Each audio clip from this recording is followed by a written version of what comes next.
ಬಾಕಿ ಇಟ್ಕೊಂಡಾರ, ಆ ಬಾಕಿ ಕೊಡಲಿ.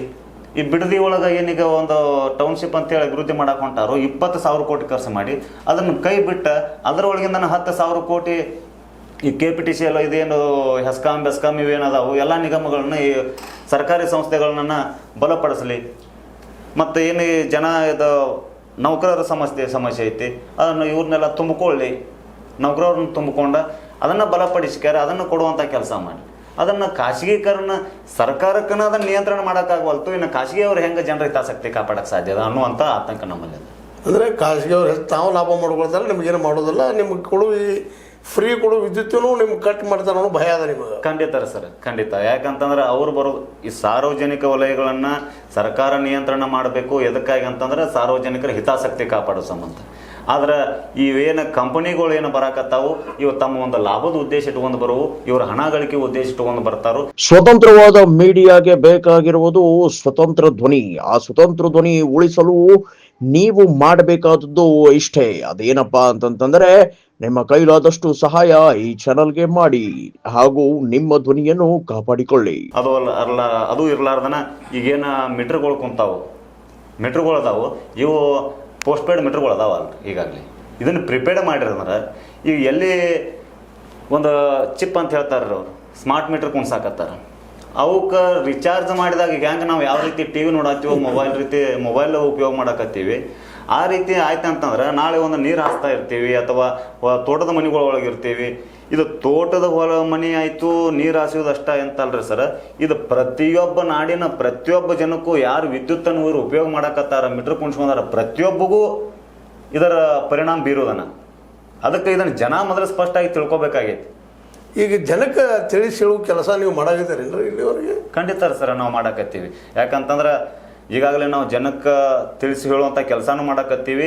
ಜನನೂ ಅರ್ಥ ಮಾಡ್ಕೊಂಡಾರ ಸರ್, ಜನನೂ ಅರ್ಥ ಮಾಡ್ಕೊಂಡಾರ. ಜನ ಅರ್ಥ ಮಾಡ್ಕೊಂಡನ ನಮ್ಗೆ ಸಾಕಷ್ಟು ಸಹಕಾರ ಕೊಡಕತ್ತಾರ. ಅದರ ಜೊತೆಗನ ಏನಲ್ಲಿ ವಿದ್ಯುತ್ ಈಗಾಗಲೇ ಸಂಸ್ಥೆಗಳಿಗೆ ಇರ್ತಕ್ಕಂಥ ಕಾರ್ಮಿಕರ ಸಹಿತ ಇಲ್ಲ, ನೀವು ಮಾಡುವಂಥ ಹೋರಾಟ ಸರಿ ಐತಿ, ಇದು ನಾಳೆ ನಮ್ಮ ಕುತ್ತಿಗೆಗೂ ಬರಬಹುದು. ಯಾಕಂತಂದ್ರೆ ಅವ್ರಿಗೂ ಯಾವುದೇ ಗ್ಯಾರಂಟಿಗಳಿಲ್ಲ, ಅವ್ರಿಗೂ ಯಾವುದೇ ಗ್ಯಾರಂಟಿಗಳಿಲ್ರಿ. ಈಗ ಅವ್ರನ್ನ ನಾಳೆ ಇವರು ಖಾಸಗಿ ಕಂಪ್ನಿಯವ್ರು ಬಂದ್ರೆ ಈಗೇನು ದುಡಿಯಾಕತ್ತಾರ ಅವ್ರನ್ನೆಲ್ಲ ತೆಗೆದು ಹಾಕ್ಬೋದು ಇವ್ರ ಉದ್ಯೋಗಗಳನ್ನ. ಈಗ ಒಂದು ಉದಾಹರಣೆ ಕೊಡ್ಬೇಕಂತಂದ್ರೆ ಇಲ್ಲಿ ಕೆನರಾ ಬ್ಯಾಂಕು, ಯಾವ ನ್ಯಾಷನಲೈಸ್ಡ್ ಬ್ಯಾಂಕ್ಗಳು ಅದಾವ್ರಿ. ಆ ಬ್ಯಾಂಕ್ಗಳೊಳಗೆ ತಮಿಳ್ನಾಡ್ದವ್ರನ್ನ ಆಂಧ್ರದವ್ರನ್ನ ಇಲ್ಲಿ ತಂದು ಮ್ಯಾನೇಜರ್ ಮಾಡಿ ಕುಣಿಸ್ತಾರೆ. ನಮಗೆ ಭಾಷೆ ಸಮಸ್ಯೆ, ಅವ್ರಿಗೆ ಭಾಷೆ ಸಮಸ್ಯೆ. ನಾವು ಹೇಳಿದ್ದು ಅವ್ರಿಗೆ ಅರ್ಥ ಆಗೋಂಗಿಲ್ಲ, ಅವ್ರು ಹೇಳಿದ್ದು ನಮಗೆ ಅರ್ಥ ಆಗೋಂಗಿಲ್ಲ. ಆ ರೀತಿ ನಾಳೆ ಇವರು ಮಾಡ್ಬೋದು ಅನ್ನುವಂಥ ಆತಂಕ ಸಹಿತ ನಮ್ಮಲ್ಲಿ.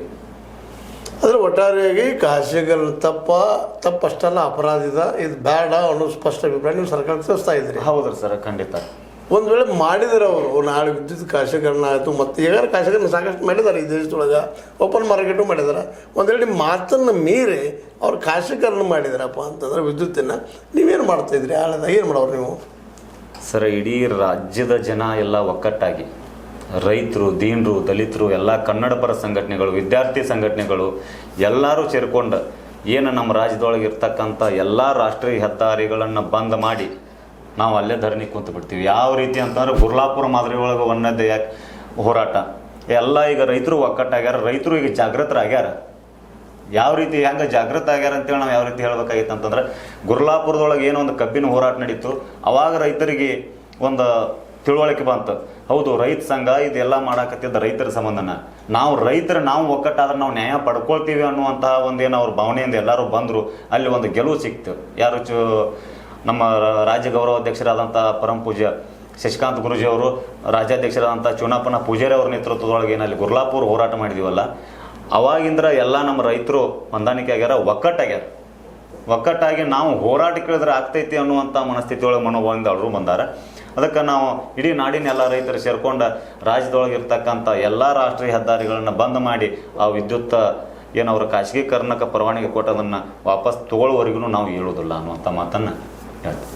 ಅಂದರೆ ಒಟ್ಟಲ್ಲಿ ಪೂರ್ತಿ ಒಂದು ದಂಡಿಗೆ ಹೆಚ್ಚು ತನಕ ಬಿಡೋದಿಲ್ಲ ನಿರ್ಧಾರಕ್ಕೆ ಬಂದು ನಿಂತಿದ್ದೀರಿ. ಖಂಡಿತ ಸರ್, ಅದಾಗ್ತದೆ ನಿಮ್ಗೆ ವಿಶ್ವಾಸ ಅದ. ರೈತರೆಲ್ಲ ಬರ್ತಾರೆ, ಕೂಡ್ತಾರ, ಜೊತೆ ಆಗ್ತಾರೆ, ಹೋರಾಟದ ಕೊನೆಯ